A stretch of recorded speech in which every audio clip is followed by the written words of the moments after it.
श्लोक नंबर 6।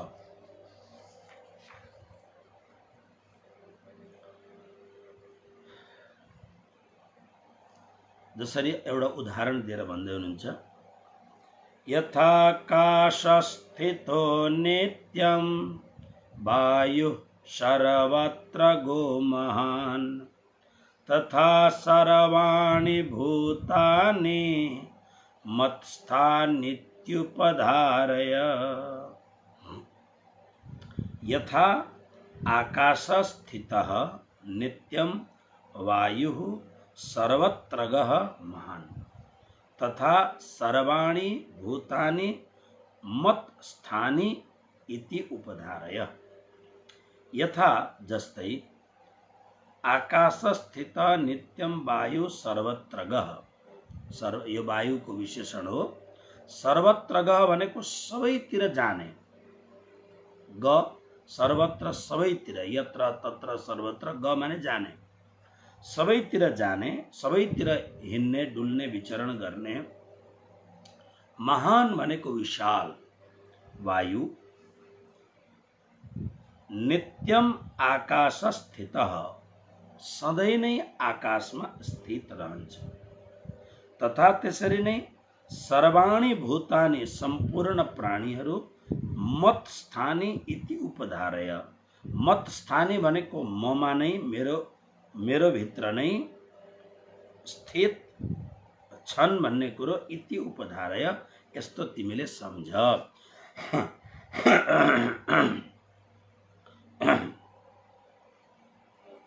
उदाहरण दिनुभयो, जसरी कसरी भन्दा वायुको उदाहरण दिनुभयो। यो वायु जुन छ, यो वायु तत्व, यो सर्वत्रग र महान दुईटा विशेषण छ। सर्वत्रगको अर्थ हो वायु सर्वत्र छ। हिजो मैले एउटा कुरो भनिरहेको थिएँ, घटाकाश, मठाकाश, महाकाश। आकाशको स्थिति चारैतिर आकाशको स्थिति छ, र जहाँ आकाश छ त्यहाँ वायु हुन्छै हुन्छ।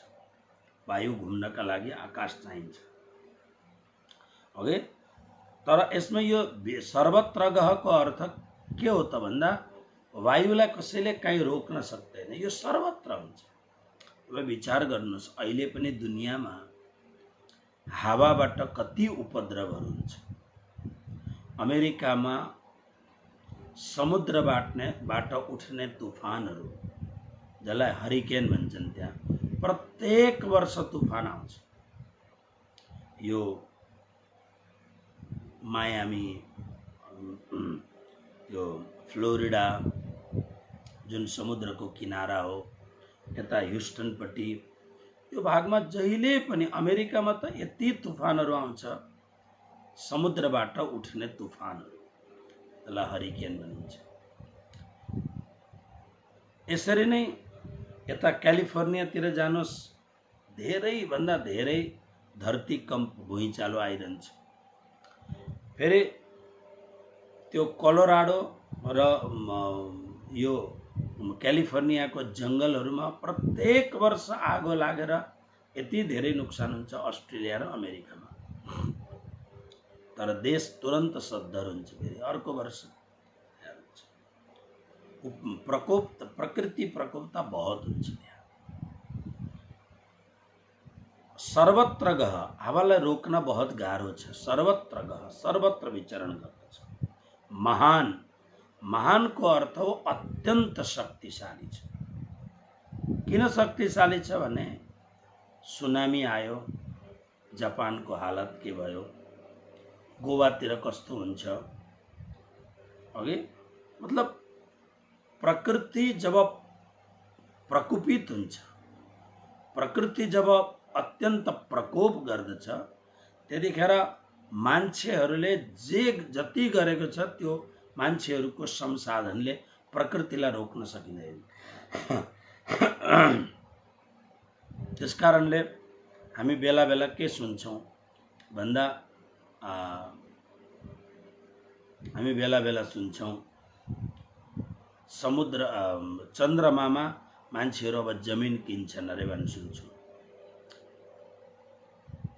गीता के इस कार्यक्रम में जो भी आप हिंदी भाषी भक्तजन हैं, सुंदर साथ हैं, मैं अत्यंत विनम्रता से निवेदन करूंगा, ध्यान से सुनना। आपको मेरी नेपाली भाषा में ये जो गीता टॉक है आपको समझ में आ जाएगी, ध्यान से सुनना। क्यों समझ में आएगी? अगर गुरुजी समझ में आते हैं तो बात समझ में आ ही जाएगी, किंतु यह गीता का जो एपिसोड्स है ये सब नेपाली भाषा में है, इसलिए आप लोग ध्यान से सुनना। मतलब यति यो महान अत्यंत विचित्र छ।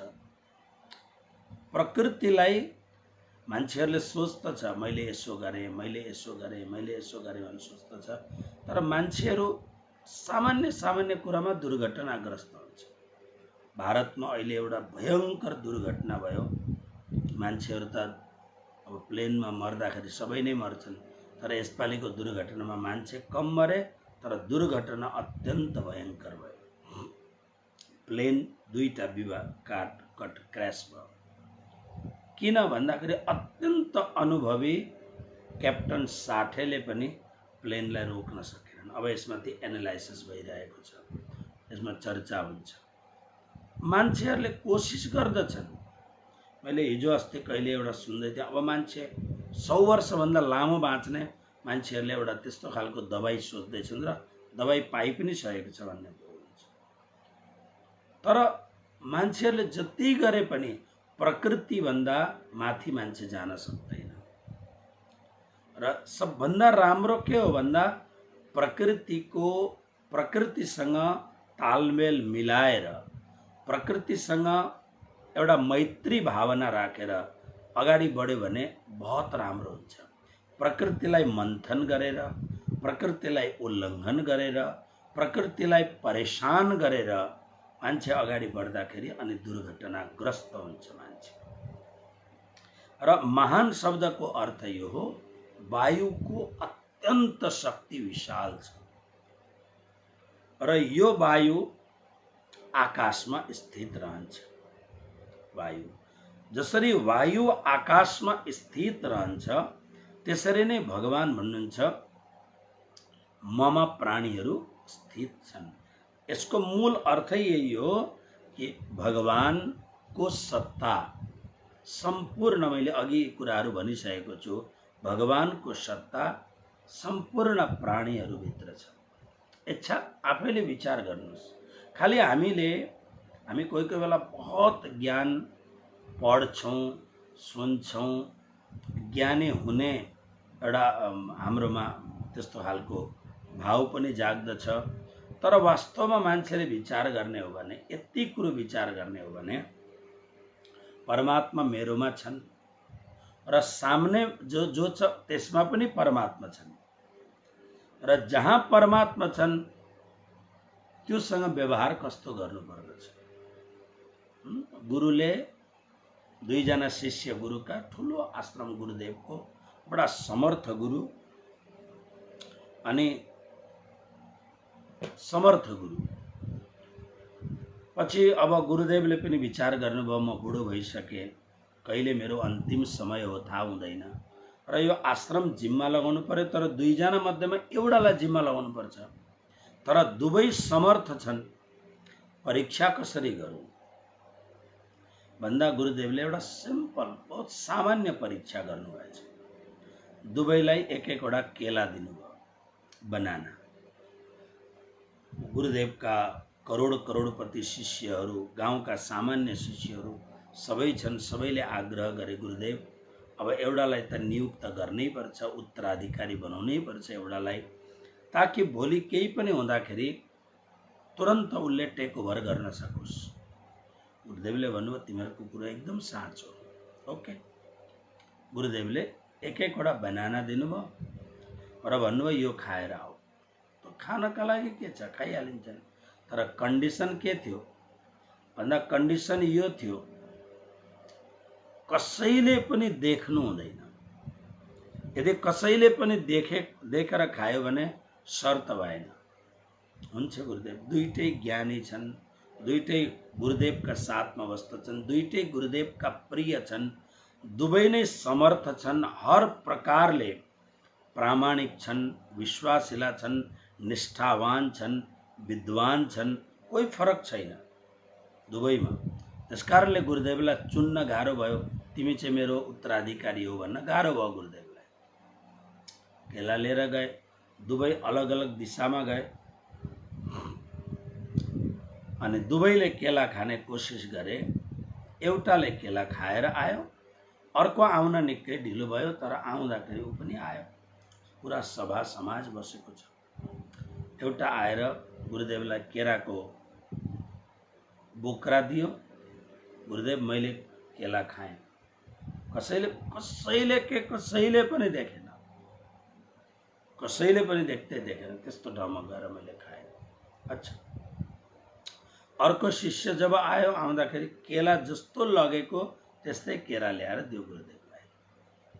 बाबु तैँले केला किन खाइनस् भन्दा, गुरुदेव क्षमा गर्नुहोस्, म यो हजुरले मलाई आश्रमको उत्तराधिकारी बनाउन खोज्नु भएको, यो विशाल आश्रम, हजुरप्रति अनन्य निष्ठा भएका यी हजारौं हजुरका शिष्य प्रशिष्यहरू, आश्रमको यो सुचारू व्यवस्था यो मबाट हुँदैन।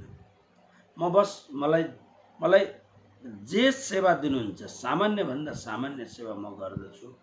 हाम्रो गुरुभाइलाई नै दिनुहोस्, यो सबै सेवा मबाट हुँदैन। किन यो केला किन खायौ न तिमीले भन्दा म असमर्थ भएँ।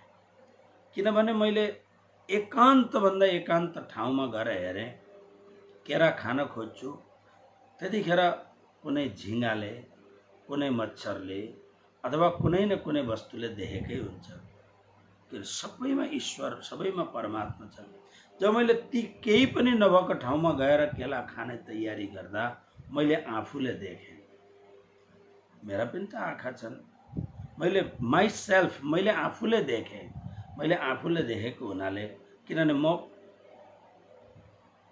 14 जना हाम्रा त्यसलाई के भन्छ, जब हामी मरेर जान्छौँ, मरेर गएपछि हाम्रो लेखाजोखा जब धर्मराजकोमा हुन्छ, धर्मराजकोमा हुँदाखेरि हामीलाई प्रमाण दिनका लागि यो मान्छे धार्मिक थियो, पापी थियो अथवा थिएन भन्दाखेरि त्यहाँ लेखाजोखा हुँदाखेरि यो मान्छे कस्तो थियो भनेर त्यो प्रमाण दिनका लागि विटनेसमा आएर त्यो साक्षी हुनका लागि 14 वटा चिजहरू छन् अरे यो पृथ्वीमा। 14 वटा। त्यसमा सूर्य, चन्द्र, दिन, रात, यी सबै कुरा मिलाएर 14 वटा। त्यसमा एउटा कुरा छ आफू आत्मसाक्षी। आफू पनि त्यसमा साक्षी हुन्छ, आत्माले पनि गवाई दिन्छ, हो यो कुरो भएको थियो भनेर। किनभने भोगता सूक्ष्म शरीरले भोग्दछ, आत्माले भोग्ने होइन। द्वा सुपर्णा सयुज सखायो जो उपनिषदमा वाक्य छ। त्यसले गर्दा शिष्यले भन्यो, गुरुदेव मबाट भएन, त्यसकारणले मलाई क्षमा गर्नुहोस्, म यही ठिक छु भनेपछि अनि सब सभा आश्चर्यचकित भयो। गुरुदेवले त्यो अर्को शिष्यलाई भन्नुभयो, भन बाबु, अब तिमीहरू दुईजनामा को परम योग्य छौ? योग्य त दुईजनै छौ, तर तिमीहरू दुईजनामा पनि परम योग्य को छौ भन्दा त्यो जुन केरा खाएर आउने जुन विद्यार्थी शिष्य छ उसले हात जोड्यो, गुरुदेव मेरो गुरुभाइमा जुन एउटा ज्ञानको अत्यन्त सूक्ष्माति सूक्ष्म अधिकार ज्ञानको छ, त्यति अधिकार मेरो रहेनछ। त्यसकारणले म नतमस्तक भएँ। गुरुदेव हजुरले मलाई यहाँ राख्नु भयो भने म गुरुभाइको अधीनमा भएर म सेवा गर्दछु, मलाई क्षमा गर्नुहोस् भनेर त्यो केरा नखाइकन आउने जुन गुरुभाइ थियो उसलाई उत्तराधिकारी बनाइयो। किनभने यो व्यक्तिको ज्ञान यति अलौकिक ज्ञान हामीले चौथो अध्यायमा सायद पढिसकेको छौँ। आत्मवत् सर्वभूतेषु य पश्यति स पण्डित। गाईमा, गधामा, चाण्डालमा, ब्राह्मणमा जसले एक समान मलाई देख्दछ त्यही नै पण्डित हो। यसको मूल धारणै यो श्लोक जुन 6औं श्लोक हो, यसको मूल अवधारणा के हो भन्दाखेरि जब हामीले विचार गरौँ कि सामने जो छ त्यो पनि त परमात्मा नै हो। त्यसकारणले जब मैले गाली गरेँ यदि कसैलाई भने मैले गाली गर्नुको मतलब के भने सामनेवालालाई मैले नीच बताइरहेको छु र म एकदम उच्चतम भएको छु। यसको मतलब घटबड भयो, पक्षपात भयो। तसर्थ सम्पूर्ण परमात्माको अधीन छ र जले विष्णु थले विष्णु भने झैं सर्वत्र परमात्मा व्यापक हुनुहुन्छ। अब यो कुरो भन्दा मलाई झल्यास याद आयो र म हजुरहरूलाई निवेदन गरौँ। जस्तो हिजोको प्रवचनमा मैले अलिकति कडा शब्दहरू पनि भनेको थिएँ कि मान्छेहरू चाहे त्यो सामाजिक संस्थामा होस्, धार्मिक संस्थामा होस् र राज संस्थामा यानी देशका कुनै पनि संस्थामा होस्, अप्रामाणिक रूपले निष्ठा बगर काम गर्ने मान्छेहरूले गर्दाखेरि देश, समाज, संस्थाहरू न्यून भएर जान्छ। यसका लागि प्रमाण दिएर मैले 2-4 वटा कुरो भनेको थिएँ र प्रमाण दिएर कुरो भन्दाखेरि हजुरहरूलाई निवेदन मैले के गरेको थिएँ भने जस्तो राज संस्थाहरूमा सरकारबाट, राज भनेको राजाले चलाएको होइन नि, राज संस्थाको अर्थ हो देशबाट सञ्चालित संस्थाहरू। जसरी मैले हस्पिटलको उदाहरण दिएँ, सरकारी स्कुलहरूको उदाहरण दिएँ, सरकारी विद्यालयहरूको उदाहरण दिएँ, सरकारी संस्थानहरूको उदाहरण दिएँ। धार्मिक संस्थाहरूमा धेरै धार्मिक संस्थाहरू त्यस्ता खालका छन्।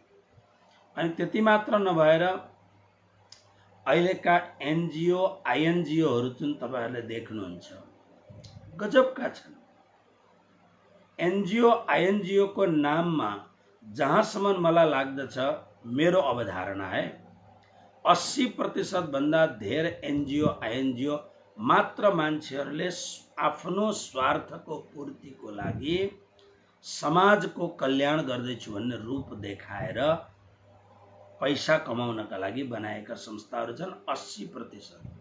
भारतमा नरेन्द्र मोदी प्रधानमन्त्री भएपछि मलाई सही संख्या आँकडा याद छैन, तर हजारौं एनजिओ, आइएनजिओहरू बन्द गरिदियो उसले। अहिले हजारौं एनजिओ, आइएनजिओहरू सरकारको त्यो खोजी गर्ने जुन संस्था छ, त्यो संस्थाहरूलाई सुम्पिदिएको छ।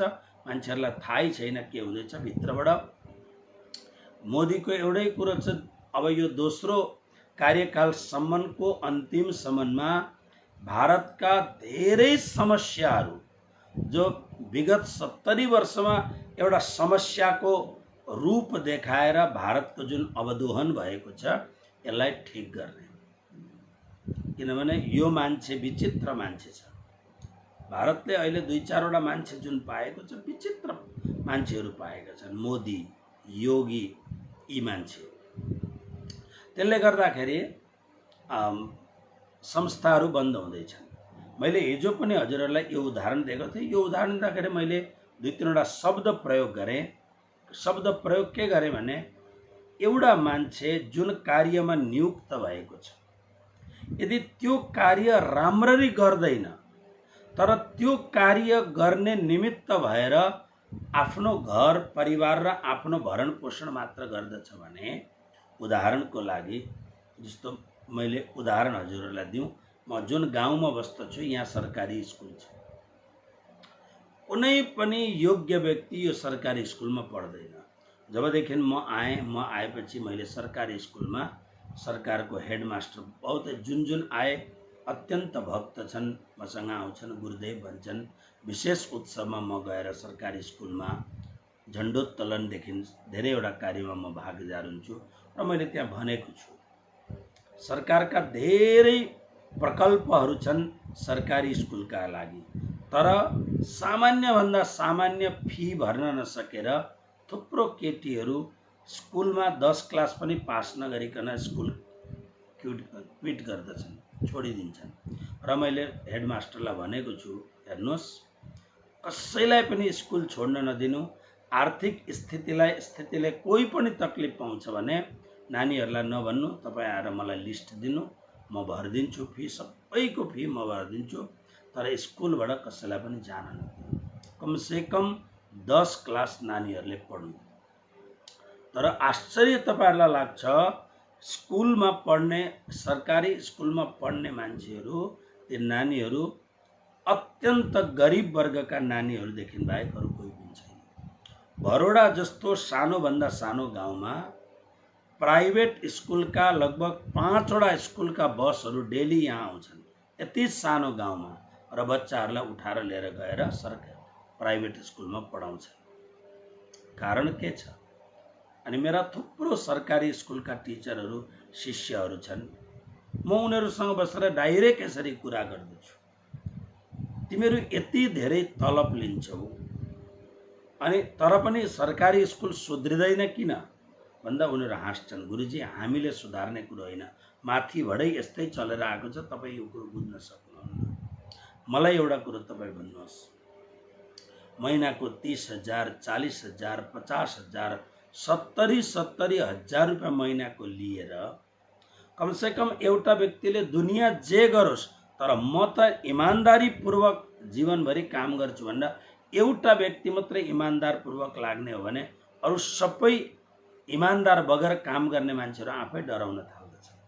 अथवा उनीहरूलाई पनि बटुलेर बिस्तारै बिस्तारै उनीहरूलाई कन्सियस दिएर उनीहरूलाई मोटिभेसन गरेर हाम्रो स्कुल चाहिँ हामी राम्रो बनाऊ भन्न सुरु गर्ने भने हुन्छ कि हुँदैन?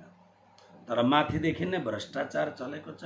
म एउटाले के गर्न सक्दछु र म पनि भ्रष्टाचारमै सम्मिलित हुन्छु भनेर लाग्यो भने यो खालको मान्छेलाई के भन्नुहुन्छ तपाईँ?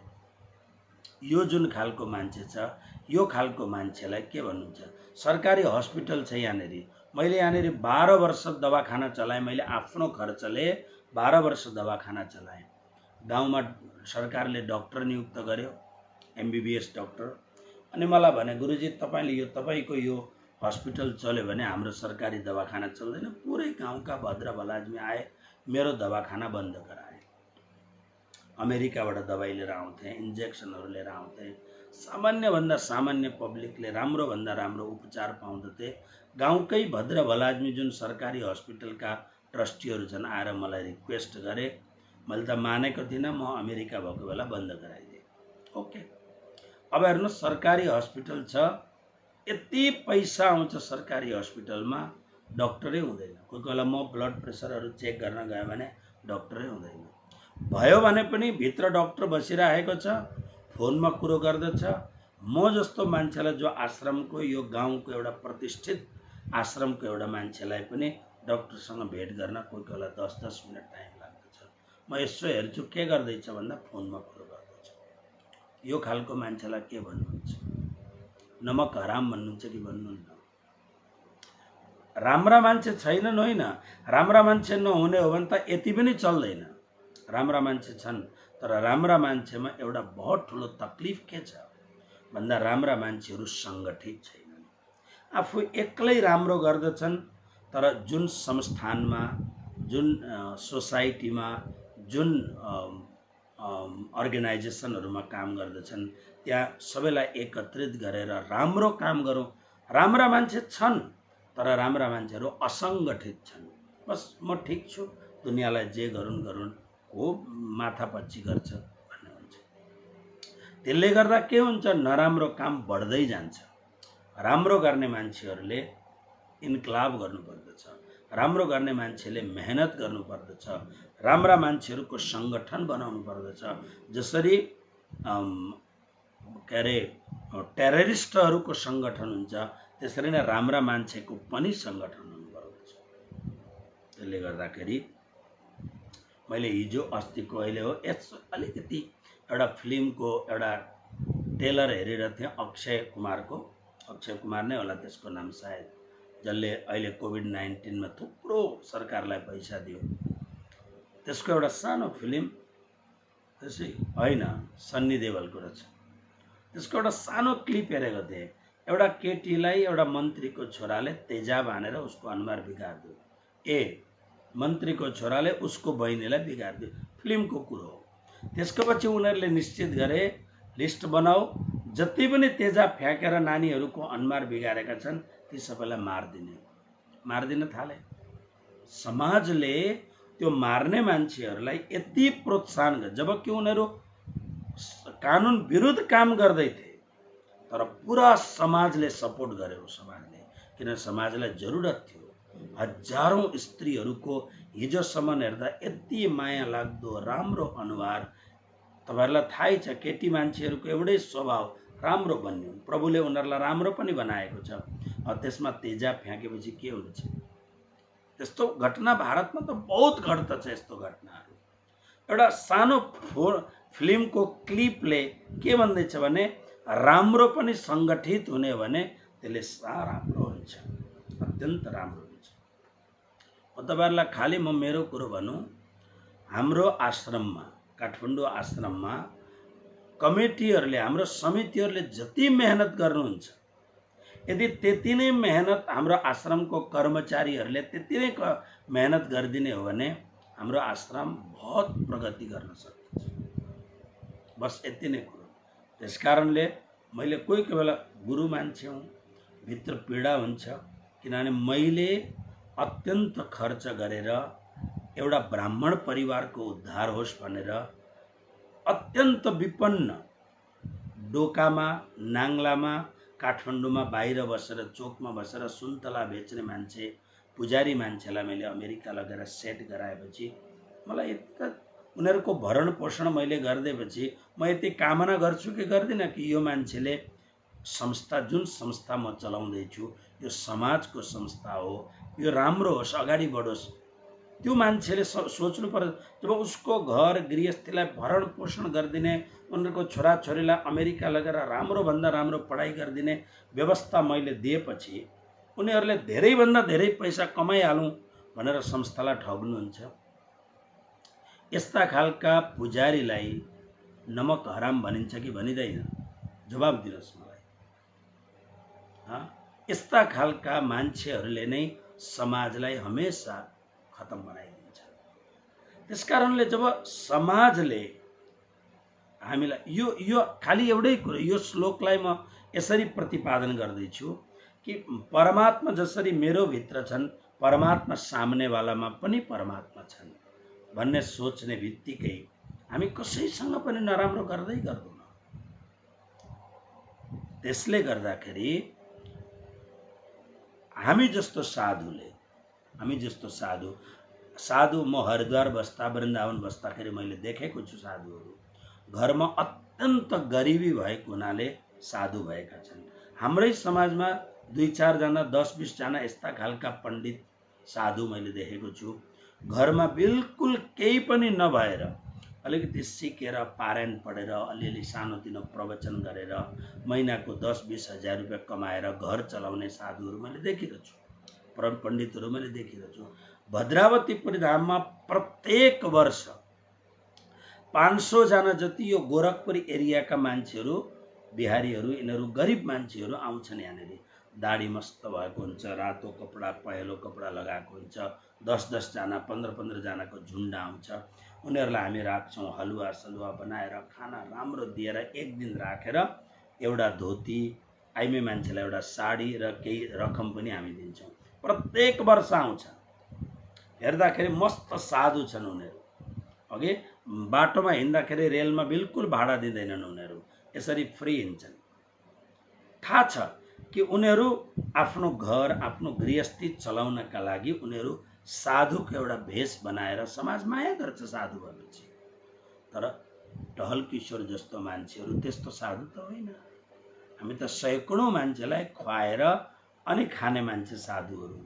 हामी किन साधु भएको र हामी किन यो काम गर्दैछौँ, किन भित्र मुटु छिया छिया हुन्छ भन्दा हामी जब आफ्नो पुरा जीवन, आफ्नो सम्पूर्ण संसार भोग्ने सम्पूर्ण जवानी माटोमा मिलाएर समाजको उत्थान होस्, धर्म संस्कृतिको उत्थान होस् भनेर हामी लाग्दछौँ। र हामीले एक पैसा जमा गरेर कर्मचारीहरू हामी राख्छौँ र ती कर्मचारीहरूको जीवन अगाडि बढोस् भनेर राखेपछि हामी कामना गर्छौँ कि गर्दैन? ती कर्मचारीहरूले पनि हामी जस्तै काम गर्छौँ। उनीहरूको भरण पोषण गर्ने हामी अवश्यमेव पुरा तयारी गर्छौँ। दुखी भएर एउटा कर्मचारीहरूलाई निकाल्नु पर्दाखेरि भित्र दुःख लाग्दछ, तडप हुन्छ भित्र, निकाल्न चाहदैनौँ हामी, तर गर्नु यो मेरो मात्रै कहानी होइन, घर घर की कहानी है। त्यसकारणले यो गीता हामीले सुन्दाखेरिको अर्थ के हो भन्दाखेरि हर व्यक्तिले सर्वत्र परमात्मा व्यापक छन्। त्यसकारणले कसैले कसैलाई ठग्न हुँदैन, कसैले कसैलाई नराम्रो गर्न हुँदैन, किनभने परमात्मा बिनाको कुनै ठाउँै छैन, सर्वत्र परमात्मा छ। र हिजो मैले अलिकति, किनभने मेरो गीता श्रोताहरूमा अत्यन्त निष्ठापूर्वक, जसले अलिकति पनि आफ्नो कार्यमा गडबड गरेको छैन, यस्ता निष्ठावान एकाध कर्मचारीहरू व्यक्तिहरू पनि हुनुहुन्छ उहाँहरूले। र उहाँहरूलाई लाग्दो होला कि महाराजजी खालि नराम्रो मात्रै भन्नुहुन्छ, होइन।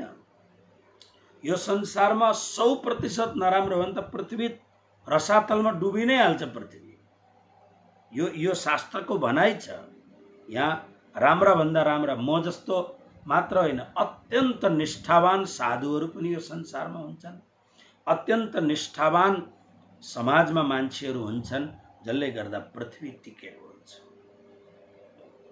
र राम्रो मान्छेहरूले आफ्नो सङ्गठन मजबुत बनाउने र हाम्रै कार्यकालमा राम्रो भन्दा राम्रो संसार बनियोस् भनेर हामीले कामना पनि गर्ने। खालि म एक्लो राम्रो छु भनेर भन्ने होइन। हामी राम्रो, जस्तो हेर्नुहोस्, तपाईँ आफै हेर्नु, मलाई हेरेर दृष्टान्त लिनुहोस्। समाजमा मैले कति ठोकर खाएको छु। काठमाडौँमा जब नौतन धाम भने त त्यो जमिनको सिलेक्सन गरेकै मैले हो। यो अकाट्य प्रमाण छ काठमाडौँको नौतन धामको। त्यो जमिनको सिलेक्सन गर्ने मान्छे म हुँ। आचार्य महाराजले मलाई र तारतम्यजीलाई पठाउनु भएको छ। तारतम्यजी परमधाम जानुभयो, म जिउँदो छु। र मैले आफूले सोचेको थिएँ कि गुरुजी मङ्गलदासजीले मलाई अनुप्राणित गर्नुभएको, म आफ्नो सम्पूर्ण सोर्स यहाँ लगाएर धर्मको, संस्कृतिको सेवा गर्छु। किन नेपालप्रति मेरो बहुत माया छ। म 8 वर्षको उमेरदेखि भारतमा बसेर भारतले खुवायो प्यायो। आज मेरो रग रगमा भारतको ऋण छ। तर पनि यो माटो, शरीरको माटो नेपालले बनाएको हुनाले भित्र कहाँ कहाँ मुटुमा आफ्नो देशप्रति, आफ्नो देशको संस्कृतिप्रति मुटु भित्रबाट द्रवीभूत हुन्छ र केही गरौँ भन्ने भावना। तर मैले त्यहाँ छोडेर चाबेलमा किन सुरु गरेँ? यति प्रामाणिक, केही पनि जरुरत थिएन, तर पनि किन भन्दा केही गरौँ देशको लागि भनेर। त्यसकारणले हामीले राम्रो एउटा सङ्गठन मजबुत बनाएर समाजलाई राम्रो गराउनका लागि अगाडि हिँड्नुपर्छ हामीले। र बिस्तारो बिस्तारो राम्रो मान्छेहरूको राम्रो मान्छे 5 जनाको राम्रो जमात भयो भने त्यो 5 जनाले 5000 भन्दा धेरै मान्छेलाई प्रभावित बनाउन सक्छ। एउटा राम्रो मान्छेले।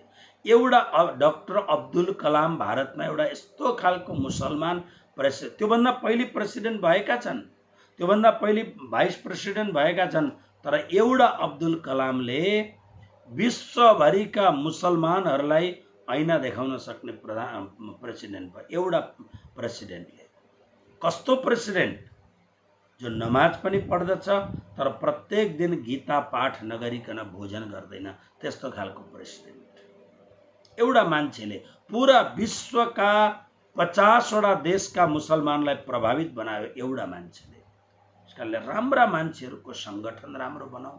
म त अहिले मेरा गीताका स्वाध्यायीहरूमा हाम्रो बुटवलको विष्णुजी हुनुहुन्छ, दीपकजी हुनुहुन्छ, हाम्रो रामजी हुनुहुन्छ लखनऊको, सबलाई भनिरहेको छु रिटायर्ड भएपछि अरू केही काम नगर्नुहोस्।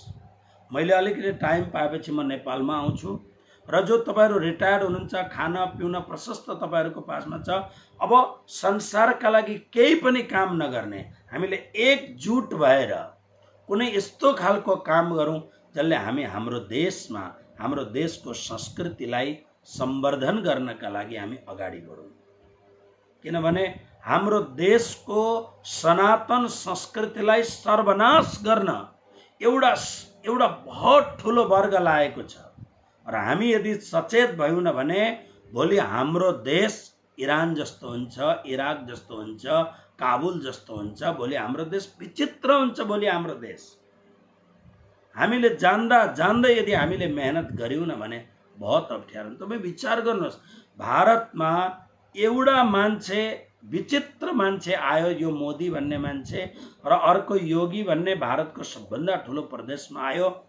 पुरा भारतको न्युज खोलेर हेर्नुहोस् तपाईहरू, भारतको सबै न्युजमा सम्पूर्ण यो देशको एउटा वर्ग अत्यन्त प्रभावित भएको छ। पुरा त्यो वर्ग जसले 70 वर्षसम्म आतंक फैलाएर सरकारमा कब्जा गरेको थियो, उनीहरूको कब्जा थियो यो अल्पमत अल्पसंख्यकको, तर आज पुरा उनीहरूको गडबड हुँदैछ। किन भन्दा दुईटा मान्छे राम्रो आएर। त्यसले गर्दाखेरि अर्थ के हो भन्दा हामीले डराउने कामै छैन, किन जुन परमात्मा मेरो भित्र हुनुहुन्छ त्यही परमात्मा सामने पनि हुनुहुन्छ, राम्रो काम गर्ने। यो 6औं श्लोकको बहुत ठुलो मर्म छ। ल हामीले अगाडि अरू पनि बुझ्छौं। आउनुहोस्, अब हामी श्लोक नम्बर 7मा जाउँ। अब 7वां श्लोकमा एकदम सघन रूपमा तत्व दर्शनतिर जाउँ हामी। पहिले श्लोकमा पढेर सुनाउँछु।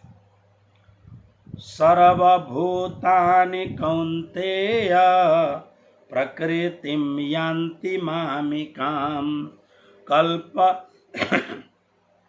कल्पक्षये पुनस्तानि कल्पादो विसृजाम्यहम्। र साथसाथमा म एउटा कुरा अरू भन्न बिर्सेछु। मैले मलाई यो गीता पढाउँदै गीता सुन्दा एउटा याद गर्नु भयो। सामाजिक मान्छेहरूले एउटा कुरो चाहिँ ध्यान राख्नुपर्छ। के ध्यान राख्नुपर्छ भन्दाखेरि, जसरी हिन्दीमा एउटा शब्द छ, एक मछली पूरे तालाब को गंदा करती है। हिन्दीमा एउटा यो फ्रेज छ, एक मछली पूरे तालाब को गंदा करती है। एउटा आलु कुहियो भने पुरै बोराको आलुलाई प्रभावित बनाउँदछ। समाजको सेवा गर्ने मान्छेले, निष्ठापूर्वक सेवा गर्ने मान्छेले यसमा चाहिँ निडर निर्भीक भएर एउटा कुरो गर्नुपर्दछ। यदि समाजलाई बिथोल्ने खालको कोही पनि मान्छे छ भने या त उसलाई सुधार्नपट्टि लाग्ने, सुध्रिँदैन भने उबाट आफूलाई अलग ग्याउने कोसिस गर्ने। यो पनि कुरो ध्यान राख्नुपर्दछ हामीले। किनभने कोही बेला के हुन्छ भने, अब के गर्नु र भन्न सकिँदैन भनेर एउटा अप्ठ्यारो मान्छेले गर्दा पुरा सोसाइटी, पुरा समाज प्रभावित बनाइदिएको हुन्छ। त्यसकारणले कोही बेला अत्यन्त कठोर निर्णय गरेर या त शुद्र या त होइन भने बिदाई लिऊ, हात जोडिदिनुपर्छ। यो पनि कुरो समाज चलाउने मान्छेहरूले ध्यान दिनुपर्दछ। अहिले बीचमा भद्रावतीपुरी धाममा यो भयो भन्दा पुरै मान्छेहरू आएर जब मसँग रिक्वेस्ट गर्दा नै यो हुनै सक्दैन।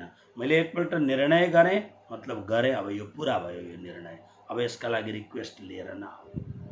कोही बेला कठोर निर्णय, छातीमा ढुङ्गा राखेर निर्णय गर्नुपर्छ। किनभने एक मछली पुरै तालाबको गन्दा गर्छ। यो पनि समाज सेवकले ध्यान राख्नुपर्छ। म भगवत गीता त्यसै पढाइ मात्रै रहेको छुइनँ। यो भगवत गीता पछिको ब्याकग्राउन्डमा हाम्रो देशको संस्कृति, हाम्रो देशको भावनालाई जगेड्ना गर्ने, उत्थान गर्ने यो पनि त भावना छ नि हाम्रो। ओके। सर्वभूतानि कौन्तेय, अब पदच्छेद। सर्वभूतानि कौन्तेय प्रकृतिं यान्ति मामिकाम् कल्पक्षये पुनः तानि कल्पादौ विसृजामि अहम्। यसमा बहुत गहिरा कुराहरू छन् श्लोकमा। पहिले श्लोकको सामान्य अर्थ गरौँ। कौन्तेय, हे कुन्ती नन्दन अर्जुन, कल्पक्षय, कल्पको अन्तिममा सर्वभूतानि, सम्पूर्ण प्राणीहरू, मामिकाम भनेको मेरी, प्रकृतिम, प्रकृतिलाई, यान्ति प्राप्त हुन्छन्, पुनः कल्पादौ, कल्पको आदि भनेको प्रारम्भमा, अहम म, पुनः फेरि तानी तिनीहरूको विसृजामी रचना गर्दछु। सुन्दाखेरि बडा सिम्पल छ। के भन्नुहुन्छ हे अर्जुन, कल्पको क्षय भएको बेलामा यानी कल्पको अन्तिम अवस्थामा सम्पूर्ण प्राणीहरूलाई मेरो प्रकृतिमा सम्पूर्ण प्राणीहरू मेरो प्रकृतिमा प्राप्त हुन्छन्, मतलब लीन हुन्छन्। अनि जब कल्पको सुरुवात हुन्छ त्यसमा फेरि म ती प्राणीहरूको सर्जन गर्दछु, सृष्टि गर्दछु। अब अलिकति पुराना श्लोकहरू 7 अध्यायका श्लोकहरूलाई 8 अध्यायका श्लोकहरूलाई याद गर्नुहोस्। कल्प भनेको के हो? ब्रह्माजीको 12 घण्टाको जुन दिन हुन्छ त्यसको नाम हो कल्प अथवा सर्ग। अनि ब्रह्माजीको जुन बेलुकाको राति हुने जुन समय हुन्छ त्यसलाई प्रलय भनिन्छ। ब्रह्माजीको दिन कल्प हो अथवा सर्ग हो, ब्रह्माजीको जुन रात हो त्यसलाई प्रलय भनिन्छ। अब यसमा ब्रह्माजीको एक दिन भनेको के हो? यदि याद छ तपाईहरुलाई मैले राम्ररी भनेको थिएँ। पहिले हामी यसरी जाउँ, अलिकति यसमा ध्यान दिनुहोस्। 4 वटा युगहरू छन्, सत्य, त्रेता, द्वापर, कली। कलियुगको उमेर कति हो भन्दा कलियुगको नकाटिकनको उमेर 4,32,000, यानी कलियुगले 4,32,000 वर्ष राज्य गर्दछ। तर 4,32,000 वर्षमा सूर्य ग्रहण, चन्द्र ग्रहण, बार बार आउने सोमबारे औँसीहरू, यिनीहरूले कलियुगका उमेर काटिँदै जान्छ। जस्तो एउटा मान्छे ठिक छ, राम्रो छ, तर अत्यन्त लापरवाही ढङ्गले यदि मान्छे हिँड्यो भने, लापरवाही एकदम जे पायो त्यही खायो, जसरी पनि रह्यो भन्दा के हुन्छ भन्दाखेरि उसको उमेर घट्दै जान्छ। किन? लापरवाही गरेको छ उसले, उमेर घट्दै जान्छ। अब बडीमा अनेक प्रकारका टक्सिनहरू आउँछन्, बडीमा अनेक फ्याटहरू हुन्छ, अनेक कुरो हुन्छ, जसले गर्दाखेरि आयु उसको कम हुँदै जान्छ। अनि अनेक प्रकारका इन्टर्नल दोषहरू पनि मान्छेहरूमा आएपछि यसले पनि आयु कम हुन्छ। त्यसले गर्दा जसरी मान्छेको आयु कम हुन्छ त्यसरी नै म स्वामी विवेकानन्दको एउटा पुस्तक पढ्दै थिएँ कि यो मान्छे अत्यन्त राम्रो साधु, तर अत्यन्त सानो उमेरमा यो मान्छे किन गयो? विवेकानन्द भनेको भारतको अध्यात्म जगत र भौतिक नयाँ भारतको प्राण हो विवेकानन्द। र विवेकानन्दको मैले पढ्दाखेरि बडा गजबको कुरो पढेँ। विवेकानन्दको जुन व्यक्तित्व थियो त्यो सारा संसारले स्वीकार गरेको व्यक्तित्व हो। तर विवेकानन्दको जीवनशैली यति बेकारको जीवनशैली, धेरै बिमारी थिए विवेकानन्दलाई। विवेकानन्द जस्तो योगीलाई बिमारी हुनु हुँदैन। तर म जब पढ्दै गएँ आश्चर्यचकित भएँ म। विवेकानन्द बहुत बिमार थिए, डायबिटिज विवेकानन्दलाई, ब्लड प्रेसर विवेकानन्दलाई, फ्याट विवेकानन्द धेरै। किन भन्दा विवेकानन्द मांसाहारी थिए। र विवेकानन्दको परम्परामा रामकृष्ण मठमा आज पनि माछाको भोग लाग्दछ। भगवती कालीलाई उनीहरू माछाको भोग लगाउँदछन्। मैले पछि चाल पाएँ यो कुरोलाई। सम्भव छ विवेकानन्दको मठका सन्यासीहरू सबैले मांस नखालान्, तर रामकृष्ण ठाकुर सबैले मांसाहार गर्दथे। र स्वामी विवेकानन्द जब विदेश गए, उनकी अत्यन्त प्रिय चेली थिइन् निवेदिता। र अब जहाँ उनलाई खाना बनाउन बहुत शौक विवेकानन्दलाई। र विवेकानन्दले आफ्नै जस्तो कुनै गोरेहरूको घरमा उनका शिष्यहरू थिए भने त्यो घरमा उनी मेहमान भए भने उनी आफै खाना बनाउँथे धेरै खेप। गुरुजी आज म बनाउँछु भने गुरुजीको हातले खाना बनाउने, र खाना बनाउँदाखेरि मासुका परिकारहरू बनाउने, माछाका परिकारहरू बनाउने, अनि बडा स्वादिष्ट भोजन गर्ने। त्यसकारणले उनको भौतिक जीवन यानी उनको आफ्नो प्राइभेट जीवन यति लापरवाही युक्त जीवन थियो उनको, जसले गर्दा धेरैभन्दा धेरै रोगहरू उनको शरीरमा थियो। त्यसले गर्दा उनी धेरै बाँच्न सकेनन्। एउटा अत्यन्त परम योगी, परम ध्यानस्थ उनी योगी पनि हुन्, तर उनको बाह्य जीवन जुन परमात्माले दिएको उपहारमय यो जुन लाइफ छ, तर यो जीवनलाई उनले ध्यान बिल्कुल दिएन। त्यसले गर्दाखेरि चाँडोभन्दा चाँडो 1 वर्ष अगाडिदेखि उनको शरीर एकदम ग्लानी भएर शरीर गल्न थालिसकेको थियो। उनको धेरै धेरै ऋण थियो उनको आमाको आफ्नो पक्षमा। बडा विचित्र उनको जीवनी उनको मैले पढेँ।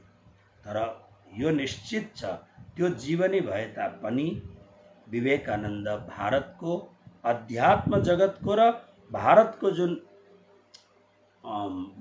जुन अस्तित्व छ त्यसको प्राणता हो। विवेकानन्दले जुन उनको आफ्नो जीवन अप्ठ्यारो थियो तर उनको जुन सामाजिक जीवन, उनको जुन राष्ट्रमा प्राण फुक्ने जीवन, त्यो अद्भुत अलौकिक थियो। आज तपाईहरु जान्नुहुन्छ मोदीको आदर्श नै विवेकानन्द।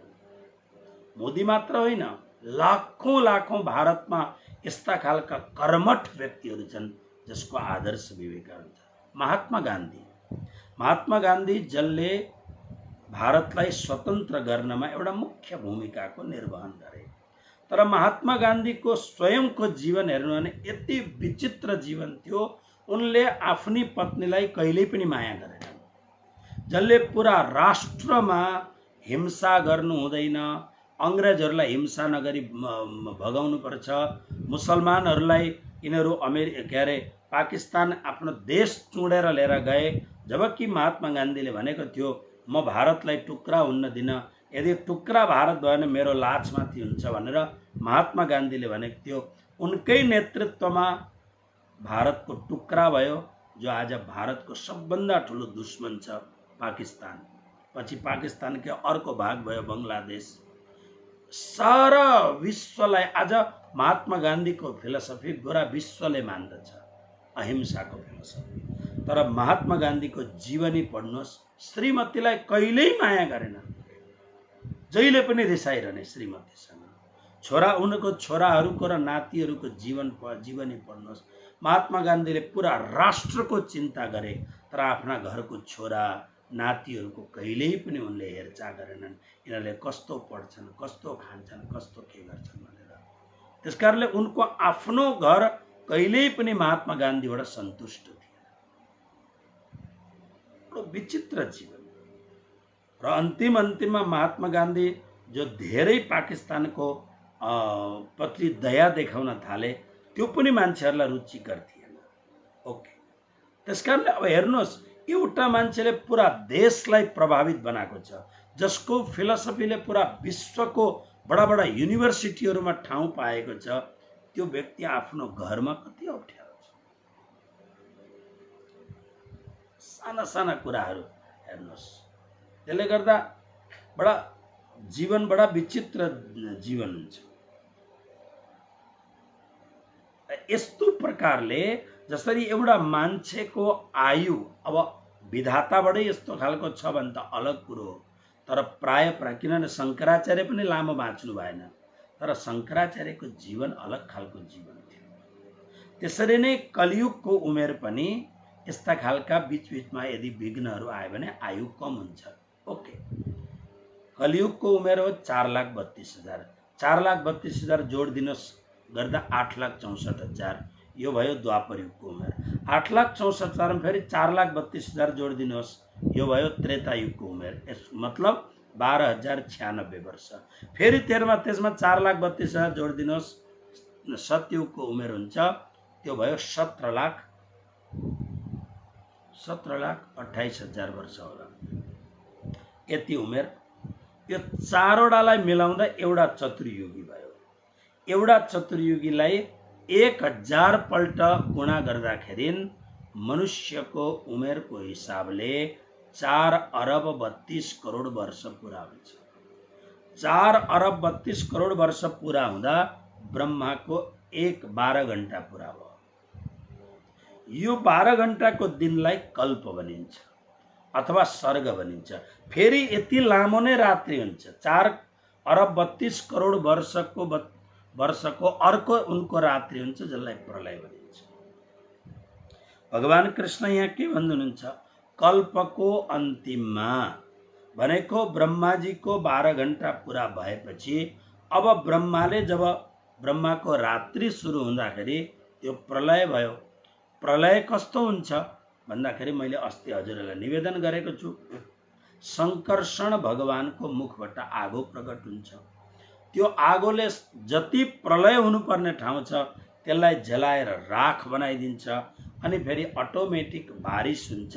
हात्तीका सुँड जस्ता धारा भएको पानी परेर त्यति भूमिलाई डुबाएर चुर्लुममा डुबाइदिन्छ। अब चुर्लुममा डुबाएपछि यस्तो खालको 4 प्रकारका प्रलय हुन्छन्। यहाँ प्रलय छ, त्यसकारणले म हजुरहरूलाई कल्पादौ तानी विसृजामि, कल्पको क्षय हुँदाखेरि, यानी कल्पको क्षय भनेकै प्रलय हो। कल्पको क्षय, कल्प भनेको दिन, ब्रह्माको दिन, हाम्रो दिन होइन। कल्प भनेको ब्रह्माको दिन, त्यसको क्षय भनेको साँझ पर्न आँट्यो, यानी सूर्य ढल्न आँट्यो। ब्रह्माजीको कल्प भनेको दिन अन्तिम हुन आँट्यो भन्नुको अर्थ अब प्रलय सुरु भयो।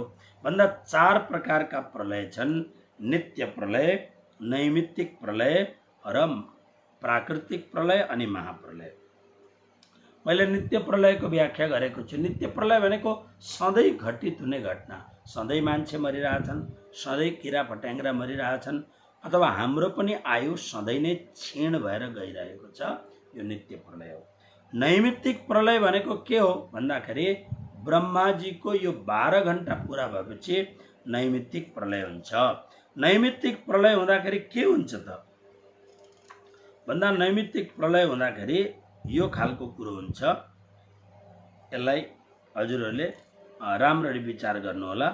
नैमित्तिक प्रलयमा देवी भागवतमा एउटा श्लोक छ, एष नैमित्तिकः प्रोक्त प्रलयो यत्र विश्वसृक् सेतेनन्तासनो विश्वमात्मसात् कृत्य चात्मभू। यसको अर्थ यो हो, ब्रह्माजीको 12 घण्टा पुरा भएपछि अब तल यो जुन हामी बसेको छौँ यो ठाउँबाट हिँड्नुहोस्, यो ठाउँबाट माथि, यो हामी बसेको ठाउँलाई मृत्युलोक, योभन्दा माथिको ठाउँलाई स्वर्ग पितृलोक, त्योभन्दा माथिको ठाउँलाई स्वर्गलोक, अनि बस यो 3वटा लोक राख्नुहोस्। हामी बसेको ठाउँबाट मुनिका 7वटा पातालहरू छन्, अतल, वितल, सुतल, तलातल, महातल, रसातल, पाताल। यो जुन 10वटा लोक छ ब्रह्माजीको बेलुका सुरु भएपछि यो 10वटा लोक प्रलय हुन्छ। र शास्त्रमा के भनाइ छ भन्दा स्वर्गलोकबाट माथि महरलोक छ, जहाँ धर्मराज पाप र पुण्यको जोग गर्दछन्। के भनाइ छ भने जब यो 10वटा लोकलाई जलाएर भस्म गर्ने प्रलयकालीन आगो आउँदाखेरि महरलोकलाई पनि यो आगोले तपाउँदछ, डढाउँदैन, तर त्यसको ताप त्यहाँसम्म पर्दछ। पानी परेर जब यो 10वटा लोक चुर्लुम्मै पानीमा डुबेको हुन्छ त्यतिखेर पानीको छालहरू महरलोकसम्म पुग्दछ।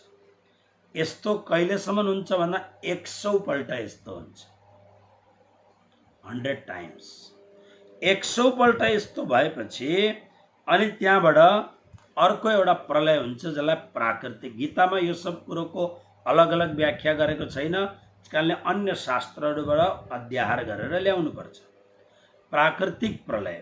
अब प्राकृतिक प्रलय भनेको के हो त भन्दाखेरि सुन्नुहोस्, प्रलयः प्राकृतो ज्ञेयस् तत्रा दृष्टा वसुन्धरा जलप्लुतानि विश्वानि ब्रह्मा विष्णु शिवादयः। प्राकृतिक प्रलय भनेको प्रकृति भन्दा मुनिको सम्पूर्ण ठाउँ। अघि हामीले 10वटा लोकको वर्णन गर्यौं। हामी बसेको लोक मृत्यु, त्योभन्दा माथि पितृलोक, स्वर्गलोक। अब त्यसदेखि माथि 7वटामा 3वटा गयो, 4 बाँकी रह्यो, महरलोक, जनलोक, तपलोक अनि सत्यलोक। ओके, अब यो 7वटा जुन सत्यलोक भएपछि 14 लोक भयो। सत्यलोकमा ब्रह्मा विष्णु महेशको स्थान छ। सत्यलोक यो पुरा भयो, 14 भुवन यसलाई भनियो। यो 14 भुवनलाई घेरेर 8वटा आवरण छन्। गीताको 7औं अध्यायको 4थो श्लोक, भूमिरापो नलो वायु खम मनो बुद्धिरेव च अहंकार इति यमे भिन्ना प्रकृतिरष्टधा। यसरी 7वटा आवरण भयो। अनि 7वटा आवरणदेखि माथि हेर्नुहोस्, अब के हुन्छ, प्रलय कसरी हुन्छ त भन्दाखेरि प्रलय हुने तरिका यो, पहिले यो 10 वटा लोकका जति पनि मटेरियल तत्व छ त्यो त जलेर खत्तम भयो, तर यसमा जुन जैविक तत्व छ, जीव तत्व छ, त्यो त मर्दैन। न त नैनम छिन्दन्ति शस्त्राणि नैनम दहति पावक, र त्यो सबैको जुन आत्मतत्व हो त्यो ब्रह्माजीमा गएर विलिन हुन्छ। फेरि अब प्रकृतिले कल्पको आदिमा फेरि सुरु गर्छ। ब्रह्माजीको 100 वर्ष पुरा भएपछि, यानी ब्रह्माजीको आयु पुरा भएपछि अनि के हुन्छ भन्दा अब प्रकृतिको प्रलय हुन्छ। प्रकृति प्रलय हुँदाखेरि कसरी हुन्छ भन्दा यो सम्पूर्ण 14 लोकको प्राणीहरूको जुन आत्मतत्व हो त्यो ब्रह्मामा लीन हुन्छ। ब्रह्मामा लीन भएपछि ब्रह्माको पनि उमेर पुरा भयो, ब्रह्मा पनि गएर शङ्करमा लीन हुन्छन्, शङ्कर भगवान विष्णुमा लीन हुन्छन्, अनि भगवान विष्णु पनि पछि गएर पंच तन्मात्रामा लीन हुन्छन्, पछि अहंकारमा लीन हुन्छन्, अष्टावर्ण पछि त्यो मैले जुन अष्टावर्ण भने अष्टावर्ण गएर ज्योति स्वरूपमा लीन हुन्छन्, अनि ज्योति स्वरूपमा लीन भएपछि अब के भयो, ब्रह्मा विष्णु महेश तलको शेष नारायण यी सबै लीन आफ्नो आफ्नो मूल तत्वमा लीन हुँदै हुँदै गएपछि अनि जुन विराट स्वरूप छ सम्पूर्ण विराट स्वरूपमा लीन हुन्छ। अनि यो सम्पूर्ण विराट स्वरूप भगवान आदि नारायणमा गएर लीन हुन्छ। आदि नारायणदेखि तलको सम्पूर्ण अस्तित्व प्रकृति प्रलयमा लीन भयो। फेरि नयाँ सुरु हुँदा नारायण भगवान किसान जस्तो जुन जीवले परम मुक्ति पाउँदैन त्यो जीवलाई पुनः सृष्टि गर्दछन्। फेरि नयाँ ब्रह्मा, नयाँ विष्णु, नयाँ शङ्कर, नयाँ प्रकृति, नयाँ सृष्टि, सबै नयाँ सर्जन हुन्छ। यस्तो करोडौं पल्ट भएपछि अनि अब यसको कुनै उमेर छैन। अब यसदेखि माथि के हुन्छ भने जतिखेर अक्षर ब्रह्मलाई इच्छा हुन्छ त्यतिखेर नारायण भगवानलाई स्वाट्टै आफूमा खिच्नुहुन्छ। किन खिच्नुहुन्छ भन्दा नारायण भगवान भनेको को? प्रगट वाणी पढ्नुहोस्, बहुत मिठो कुरो छ। नारायण भगवान भनेको अक्षर ब्रह्मको मन हो। जस्तो तपाईँ बसेर एकातिर टोलाइराख्नु भएको छ, टिभी हेरिराख्नु भएको छ, मोबाइल चलाइराख्नु भएको छ, बाहिरबाट झल्याङ्ग केही आवाज आयो भन्दा झल्यास भएर यसो हेर्नुहुन्छ नि, त्यो हेर्दाखेरि बाहिरपट्टिको दृश्य हेर्दाखेरि अब तपाईँको मन अघि जुन मोबाइलमा थियो, टेलिभिजनमा थियो, अथवा एकोरिएर केही पढ्दै या केही गर्दै हुन्छ भने झल्यास त्यो मन कसरी अर्कोतिर गयो, अघि होइन? नारायण भगवान अक्षरको मन हो र अक्षरलाई जतिखेर झल्यास हुने इच्छा हुन्छ त्यतिखेर स्वाट्टै आफ्नो मनलाई तान्नुहुन्छ। तान्दा के भयो भन्दा सम्पूर्ण सर्जन सृष्टि नै भगवान नारायण भित्र आएर नारायण अक्षर ब्रह्ममा आएर विलीन हुन्छन्। यसको नाम हो महाप्रलय। नारायण यानी ब्रह्मा, अक्षर ब्रह्मको मन स्वाट्टै आएर मनकोमा आयो भन्दा अघि पो मेरो मन मोबाइलमा थियो, अघि पो मेरो मन टेलिभिजनमा थियो, अघि मेरो मन जस्तो म यहाँ भरोडामा छु अनि विचार गर्छु काठमाडौँ याद गरेँ भने काठमाडौँ मन पुग्यो, आश्रममा के हुँदै होला, पाठ हुँदै होला, के हुँदै होला हुन्छ, आश्रममा हाम्रो दिदीबहिनीहरू गएर चामल केलाउँदै होला इत्यादि कुरा हुन्छ नि त। अघि राम्रो कुरो, म जब यो फोटो हेर्छु हाम्रो दिदीबहिनीहरू चामल केलाउँदै हुन्छन् भन्ने राम्रो कुरो हो। बस म एउटै निवेदन के गर्छु भने सबै मिलेर काम गर्नुहोस्, छुट्टा छुट्टी भएर काम गर्ने होइन। जति मिलेर काम गर्नुहुन्छ त्यति राम्रो हो। यस कारणले संसारमा गुरुजी मङ्गलदासजी भन्नुहुन्थ्यो चनाको एउटा दाना, मकैको एउटा दाना, धानको एउटा दाना, कुनै पनि एउटा दाना रासमा हुँदाखेरि, थुप्रोमा हुँदाखेरि त्यसको किम्मत हुन्छ। थुप्रोबाट हट्यो भने त्यो दाना जति नै राम्रो भए पनि त्यसको कुनै किम्मत हुँदैन, समाजमा किम्मत हुन्छ। त्यसकारणले सधैँ नै आफूलाई सामाजिक बनाएर राख्ने यो कुरोमा कुरा आयो। त्यसकारणले म जो तपाईहरुमा त्यस्तो शक्ति छ तपाईहरुले सामाजिक भएर हिँड्ने, यो यस्तो नै एक भएर हिँड्ने, समाज बनाएर हिँड्ने, हामी प्राज्ञाजीको परम्पराको मान्छे हौँ। त्यस कारणले हजारौंको जमात लिएर हिँड्नु। र भगवान नारायण नारायण भगवान स्वाटै खिचिनु भयो। यसैलाई प्रलय भनेको। नारायण भगवानलाई त्यहाँ तलबाट आगो आएर नारायण भगवानको लोकलाई समाप्त पार्ने गर्ने केही पनि होइन। मात्र के हो भन्दा झल्यास बिउजिने हो। अक्षर ब्रह्मले कौन बन कौन सकी कौन हम यो चौक के फेरि आत्म रास आयो मिने जाग्रत बुद्ध चुबरै हृदय में शुद्ध। झल्यास बिउजिने लाई महाप्रलय भनिन्छ। यसको अर्को पनि आध्यात्मिक अर्थ छ। र यो जुन श्लोक छ 7औं श्लोकलाई हेर्नुहोस्। भगवान श्री कृष्ण भन्नुहुन्छ कल्पको आदिमा नैमित्तिक प्रलयको मात्रै वर्णन यहाँ गरेको छ श्री कृष्णले। मैले तपाईहरुलाई यसदेखि अगाडि प्राकृतिक प्रलय र महाप्रलय यानी 4 प्रलय हुन्छ नि त, यसको पनि वर्णन गरेर सुनाए। कल्पको अन्तिममा सम्पूर्ण सृष्टिलाई ब्रह्मामा लीन परमात्माले गराउनुहुन्छ। कल्पको आदिमा पुनः परमात्माको प्रेरणाले पुनः जगतको सर्जन हुन्छ। यो श्लोकको अर्थ मूल यही नै हो। र अब अगाडिको जुन श्लोक छ भगवानले आफ्नो प्रकृतिको परवश भएको व्यक्तिहरू कसरी बार बार जन्म मरणको चक्रमा पर्दछन् र जसले परमात्माको प्रकृतिलाई यानी मायालाई जान्यो ऊ जन्म मरणबाट मुक्त हुन्छन्। त्यसका लागि 8औं श्लोक प्रकृतिम स्वामवष्टभ्य विसृजामि पुनः पुनः भूतग्राम मिमम कृत्स्न मेकामवशम प्रकृतेर्वशात्। यो बहुत सुन्दर श्लोकको व्याख्या भोलि हामी गर्नेछौँ। र भोलिको अब अगाडि 1, 2, 3 श्लोक भएपछि हामीले 8औं अध्यायको जुन हार्द छ 8औं अध्यायको जुन मर्म छ त्यो कुरालाई जानिसक्छौँ अनि श्लोकहरू चल्दै जान्छन्। बस यिनै भावनाको साथमा 8औं श्लोकको पाठ भोलिदेखि प्रारम्भ हुन्छ। यो कुरालाई यहाँ ध्यान राखेर आजको भगवत गीताको पाठलाई म यहाँ विश्राम गर्न चाहन्छु। र हजुरहरू सबै भाव प्रेमपूर्वक आजको कार्यक्रमलाई विश्राम दिँदै हामी जय जयकारको साथमा गीतालाई विश्राम दिएर अनि एकाध एनाउन्समेन्ट छ म हजुरलाई निवेदन गर्दछु।